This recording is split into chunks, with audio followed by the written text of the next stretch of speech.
नमस्कार, स्वागत है आपका इंडिया न्यूज पर और मैं हूं आपके साथ स्वाति सिंह। छत्तीसगढ़ में ईडी ने शनिवार सुबह बड़ी कार्रवाई करते हुए आईएएस अधिकारी रानू साहू को कोयला घोटाले मामले में गिरफ्तार कर लिया है।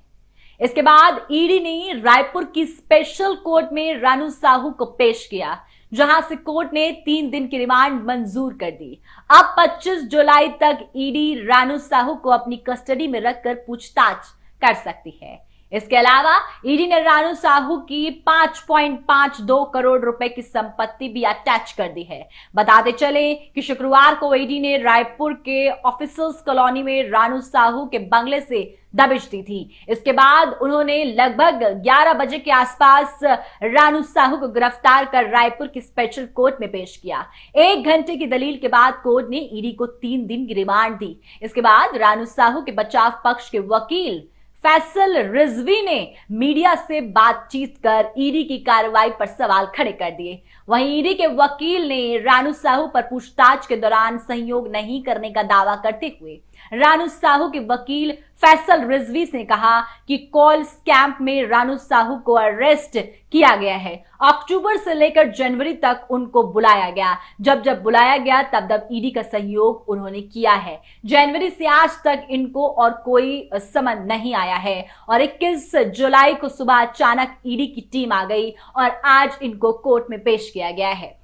ईडी की तरफ से एलिगेशन लगाया गया कि रानू साहू जब कोरबा में कलेक्टर थी तब के व्हाट्सएप चैट रानू साहू के उल्लेख हैं और एक डायरी उपलब्ध हुई है और उसमें RS लिखा गया है। इस आधार पर उनको गिरफ्तार किया गया है। जो व्हाट्सएप चैट बताया जा रहे हैं वो किसी के मोबाइल से नहीं निकाले गए हैं। ये ईडी से कहा गया है कि इसका साक्ष्य उन्होंने पेश नहीं किया है और इसके आगे फैसल रिजवी ने ईडी के प्राइवेट अटैच को लेकर साफ तौर पर और जिस तरीके से प्रॉपर्टी अटैच की गई उसको लेकर सवाल उठा दिए। उन्होंने कहा कि रानू साहू के माता पिता की कुछ प्रॉपर्टी अटैच किया गया है। वह जो प्रॉपर्टी खरीदी गई है वह साल 2019 से पहले की है और ईडी की तरफ से बताया जा रहा है कि इसे ये स्कैम 2020 का है, तो प्रॉपर्टी अटैच का कोई मतलब नहीं है। सुनवाई के दौरान रानू साहू ने खुद कहा, अंदर खड़े होकर कहती हुई नजर आई कि इन्होंने जब बुलाया है मैं गई हूं, मैं और कुछ नहीं कहना चाहती। उन्होंने खुद अपनी रिमांड पर आपत्ति दर्ज की है। आईएएस रानू साहू की गिरफ्तारी पर ईडी के वकील सौरभ पांड्या ने कहा है कि कोल लेबी स्कैम में उनका रोल होने की वजह से गिरफ्तार किया गया है। पूछताछ के लिए और बहुत सारे जो हमारे पास डेटा उपलब्ध हैं उसे कंफर्म करने के लिए इन्हें गिरफ्तार किया गया है। इससे पहले पूछताछ के लिए बुलाया जाता रहा है तो संतोषजनक जवाब नहीं मिला।